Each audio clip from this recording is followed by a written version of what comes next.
많이 경각심을 갖고 있는데 이 중금속을 배출하기 위해서는 미네랄이 충분해야 한다고 들었거든요. 네, 근데 미네랄에 대해서는 관심들이 그렇게 많지는 않으신 것 같아요. 우리 몸에서 하는 일부터 짚어주세요. 미네랄은 우리 전체적인 영양소와는 달리 이 영양소를 어떻게 하면 잘 쓰게 할까 하는 데 대한 역할들을 하고 있습니다. 우리 몸에 미량으로 존재하기 때문에 관심들이 그렇게 많지 않죠. 그러나 6대 영양소라고 그러면 비타민이 들어가는데 거기에 미네랄도 같이 포함이 돼야 될 것 같습니다. 예.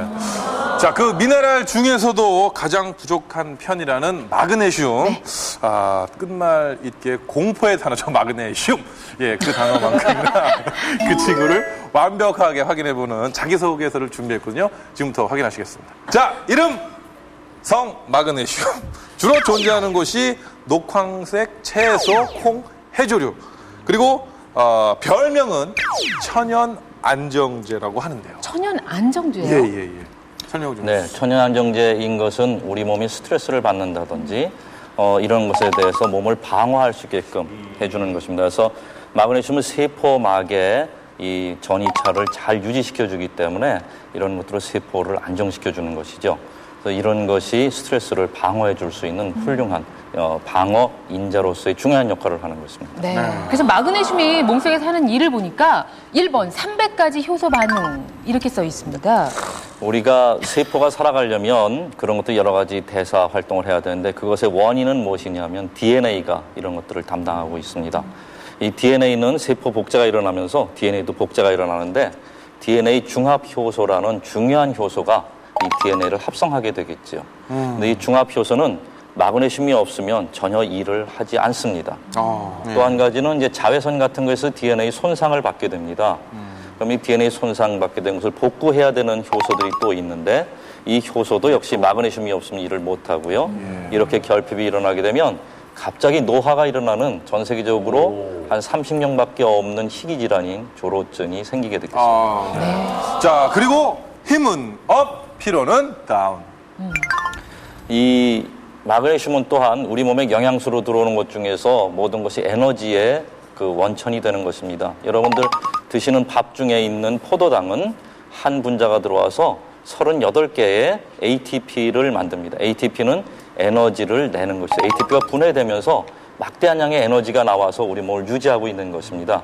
그래서 이 ATP가 분해되는데 마그네슘이 꼭 필요한 것입니다. 따라서 마그네슘이 충분히 있어야 ATP가 많이 만들어지고 분해가 잘 되고 그리고 피로를 느끼지 않게 되는 것이죠. 그렇다면 마그네슘이 결핍되면 무슨 질환을 불러올까요? 이제 문제가 얘기 좀 생기겠죠. 많이 나왔는데요, 이제 말씀 원인과 중에도? 이제 증상을 봤고요. 이제 문제.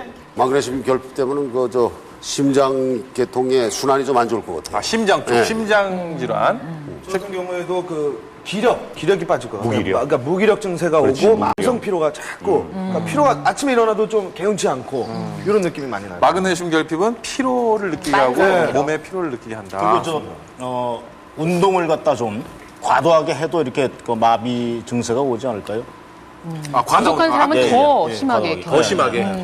자, 이건 이제 우선 아까부터도 여러분들이 들으셨던 대로 이 마그네슘이 부족하면 칼슘 배설이 많아지기 때문에 신장의 결석 같은 것들이 우선 올 수 있습니다. 마그네슘은 크게 지금 말씀드린 신장 결석이나 이런 질환을 일으키는데 더 중요한 것은 기존에 가지고 있던 성인병을 악화시킬 수 있다는 것이죠. 거의 대표적인 것이 성인형 당뇨병입니다. 아이고. 마그네슘이 있으면 혈당을 낮출 수 있는 인슐린이라는 호르몬의 작용을 잘 시키기 때문에 혈당을 떨어뜨리는 인슐린의 작용을 도와주는 것입니다. 두 번째는 이런 것들이 성인병에서 또 하나의 중요한 위치를 차지하고 있는 고혈압입니다. 이 마그네슘은 혈관의 탄력을 유지하고 있는데 가장 중요한 역할을 하고 있기 때문에 이런 것들이 부족해지면 혈관 탄력이 없어지게 되겠죠. 이 마그네슘은 이제 피 속에 있을 적에는 저렇게 잘 중요한 작용을 하는데요. 저런 것들이 중간에 많이 없어지게 되면 혈관에 탄력을 잃고 혈관 내피세포 같은 것들이 활력을 얻게 되면 저렇게 피의 흐름을 막게 되는 혈전이 잘 형성이 되죠. 이 혈전이 동맥에서 생기게 되는데 동맥에서 생긴 혈전이 만약에 심근을 해주는 관상동맥이라든지 뇌동맥에 올라가면 중풍이나 심근경색증을 이루게 되는 것입니다. 예, 마그네슘이 결핍할 때 심혈관 사망률은 어떤지 한번 보겠습니다. 심혈관 사망? 이 표는 이제 칼슘과 마그네슘의 비를 갖고 따지는데 식사에서 얼마나 많이 포함이 되어 있는가 하는 것입니다. 칼슘의 양이 적고 마그네슘의 양이 늘어나서 낮은 비율을 가지는 일본 같은 경우에는 심혈관 사망률이 훨씬 줄어들고 있는데 이 핀란드라든지 미국 같은 이 서구나 아니면 북유럽 같은 경우에서는 고기 소비량도 많고 이런 칼슘이 아무래도 부족하고 마그네슘 부족하기 때문에 이 비가 높아지는 것입니다. 그래서 이런 경우에는 심혈관 사망률이 높아지게 되는 것이죠. 네. 사실은 우리 몸에 필요한 마그네슘의 양도 많은 양은 아니지만 또 그것이 부족할 때 이렇게 여러 가지 문제가 생기고 위험한 줄은 정말 몰랐습니다. 그렇습니다. 네. 모발 검사를 하면 가장